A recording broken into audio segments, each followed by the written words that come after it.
Is the owl too much back there? It's Hedwig, so I put her with the Harry Potter books. Also have a pickle jar and a goat because I'm healing my inner child with squishmallows in retail therapy.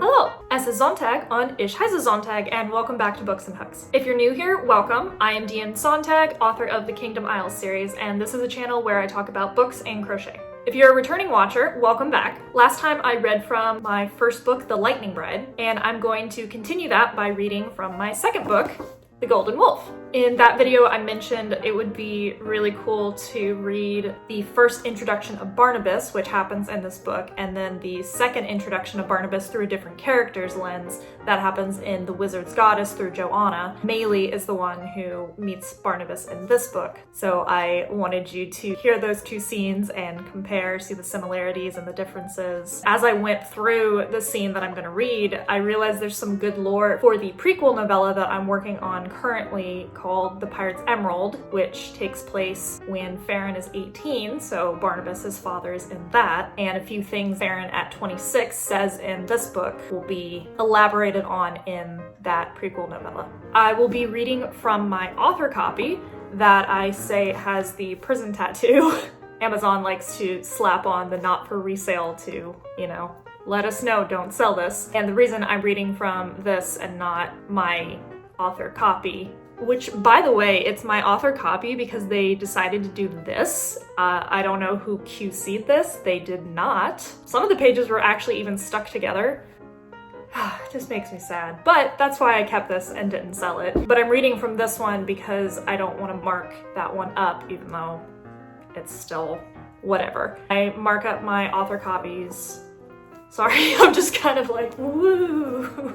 I like to keep it over here so that you can see it and then all the books are over there. I like to mark up my author copies because that's where I go through and edit it, highlight places I want to change before I actually publish it. This one is just going to get marked up because I'm hiding some things from you that you shouldn't know unless you read book one. I gave a little bit of backstory last time on how the different kingdoms were inspired, so I'll give a little bit of backstory on this one. I realized I was holding the wrong one, so here's the clean copy without the prison tat. I don't know where I stopped talking. Editor me, good luck. I think I was saying this is Farron's book. The first one, The Lightning Bride, was Maylie's book, and it was told through her point of view. Farron is in it, you meet Farron, and this one is told mostly through Farron's point of view, but Maylie is still in it, and she does have chapters of her point of view. So the chapter that I'll be reading from is her point of view, so I'll go back to my British accent. However, Farron is from the Middle Kingdom as well as his father Barnabas, so I'll be using my normal American accent to voice them and their dialogue. I hope that got picked up.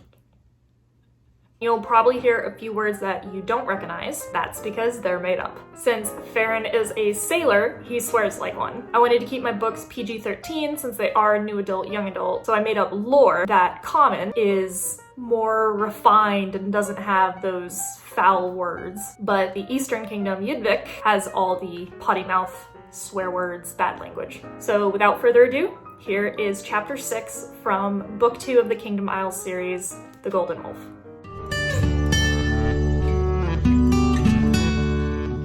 Maylie, who'd read The Adventures of Captain Whaley countless times, expected the house to be lavish with stolen treasures galore. She was quickly disillusioned as the inside matched the outside, and was very plain and simple with little decor or even furniture. The large rug that covered the scratched wooden flooring looked like it had seen better days, as it was frayed and faded with evident tread spots. Maylie looked up, finding the walls unadorned with peeling wallpaper. The only thing of excitement was the owner of the house. Barnabas Halen, infamous wizard marauder of the 5 seas, sat in a ragged armchair, staring at her. The posters depicting him and asking for his arrest didn't do justice. They captured his signature large dark beard, but made him look younger than this old man seated in front of her. However, though older, he still appeared fit and strong under a simple tunic, and Maylie had no doubt he could best her with magic. His dark brown eyes were shadowed and sunken, with a piercing energy flaming inside. He bore down Maylie to her core, and she somehow felt intimidated and intrigued at the same time. Like a predator, he slowly turned his head to Farron and crossed one leg over the other, dirt falling from his boot as he disturbed the floor. Meili had seen the same posture on King Doradon and hated it. It gave off an air of importance and superiority. "My son tells me you were fighting in the war," Barnabas said, his voice deeper than Farron's. "I wondered if you would come." Meili felt Farron squeeze her hand so hard that she was about to yelp, but he quickly released it. She also noted how Barnabas said "my son" instead of "your brother," and would have clenched her fist too if that was her father. "I wasn't going to, but he was spreading lies," Farron said.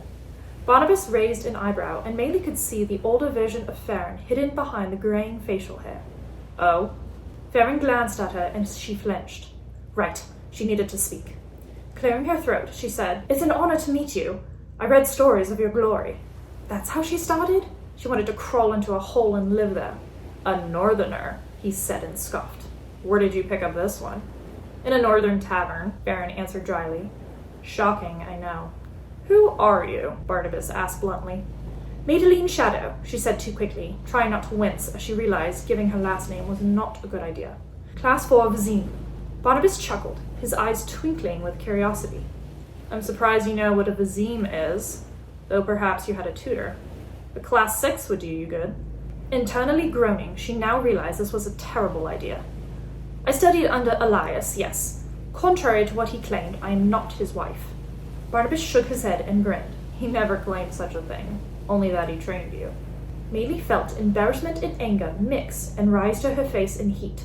That lying Honskroka. "Well, trained is debatable." He stood, the ornaments hanging from various leather cords around his neck clinking, and Meili tried not to feel unnerved. She never liked standing when others was sitting, but now that Barnabas towered over her short northern form, she would take the previous discomfort.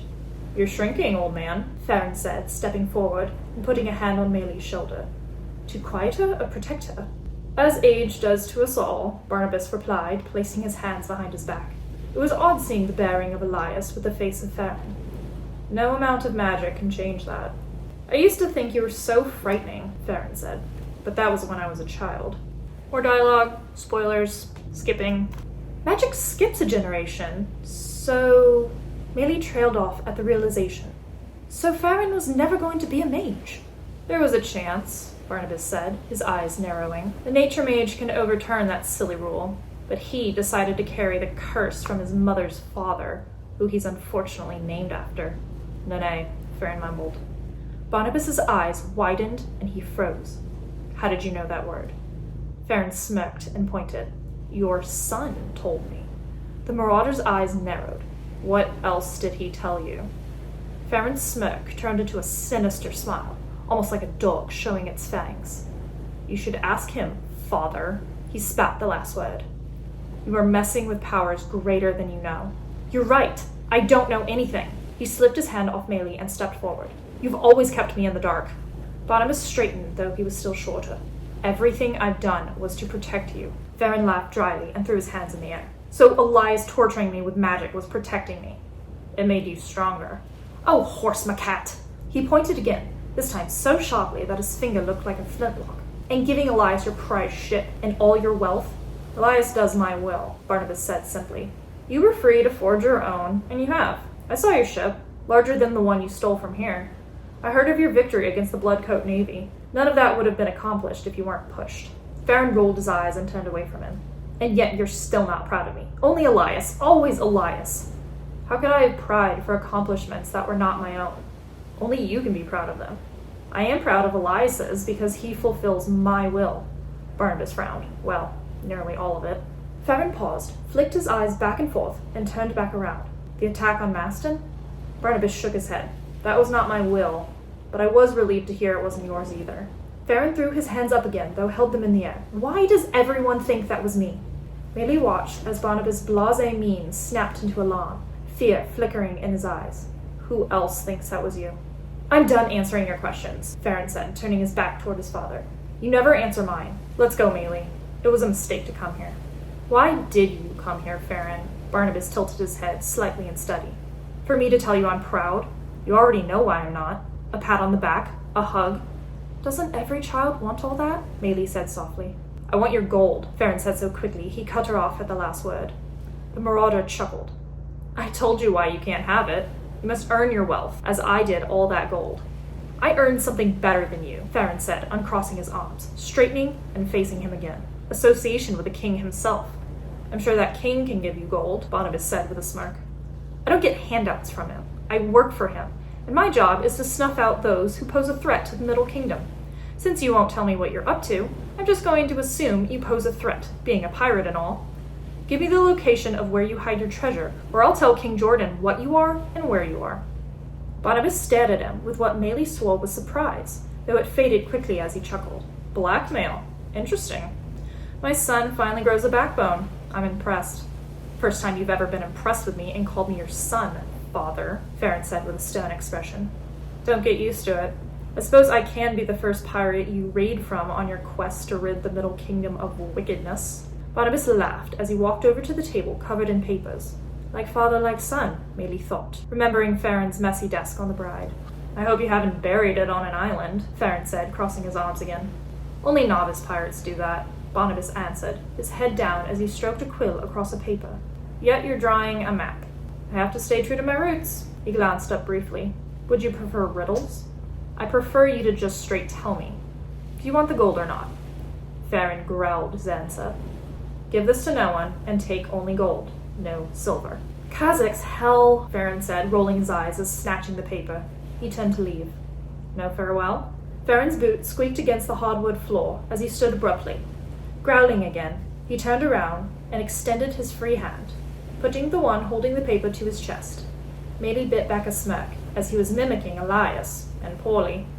See you in another 8 years, he muttered, glaring daggers. I hope it won't be that long, Barnabas said. You forget, Farron said, turning once more and walking away. I don't care. And there you have it. Fun fact, that last line was a direct quote from a coworker from an old job. I thought it was too good to use and knew that Farron was the perfect character to say it. Hopefully you enjoyed that chapter. Next video, I'll go straight into the Wizard's Goddess and read Farron's mother's first interaction with Barnabas. If you enjoyed what you heard, my whole series is available on Amazon and I will attach the link below. Very quick update on my reading stack before I get into the hooks portion of this video. It's still as big as I showed you last time and possibly even larger because I now have The Guardian's Secret in a paperback and I haven't finished it yet, but I have been trying to read this as often as I can, and now that it's a paperback I can read it before bed and not get that blue light. So congratulations, Anne McPherson, on your book release. So far the 33% I believe I'm through is very good. And look at my bookmark! This is Lime. He's an adorable little rock golem in the story and he loves chicken nuggets. You should read this book alone just for that little character. Now on to crochet. Did I just change outfits? No. Hi, from the past. By time you're watching this, I will have given away the second baby blanket that I made. So here it is. I'm really happy with it. This is actually the second rendition that I did. I completely frogged the first one. It wasn't this big, it was only maybe like up to here, maybe there. Yeah, I was not happy with it at all. So balled up those things of yarn and made this, which I'm very happy with it. It's called like the Windflower. I don't know if you can see it. Yeah, you can kind of see it. Windflower stitch, or windflower blanket, was the pattern, which I'll link below. I just put a shell border. I had this vision of like a daisy pattern and the math wasn't mathin', aka I didn't math correctly because this was supposed to be longer. So I knew that it took 2 rows to get like 1 row. So this 1 row of yellow is technically 2 rows, that way and back. I was like, okay, 1 row of yellow, 2 rows of white, and then 4 rows of this. See, I can't even math right now. No, this was 1, 2, 3, 4, and then this was 6. This should have been 8. Basically, I wanted to double everything. So it's like you see visually 1, 2, and then you should have seen 4 because I had 2 skeins of the green and only 1 of the white, and I ran out of white, so I had to go get the white because I mathed wrong. But it ended up looking really, really nice. I learned every time, especially to count my stitches. Don't talk to me, I'm counting. And yeah, it's so cute. I think that's all I have to say about that. My next blanket, yes, I'm making a third baby blanket, will be double crochet. I'm making a waffle stitch. So the first one was all in shell, and I was originally going to do a shell border around that, but I ended up not having yarn. Actually, that one I didn't know how much yarn I needed. I thought 2 skeins would be enough, and then I needed a third, and then I was like, well, this is just enough for the blanket, not enough for the border.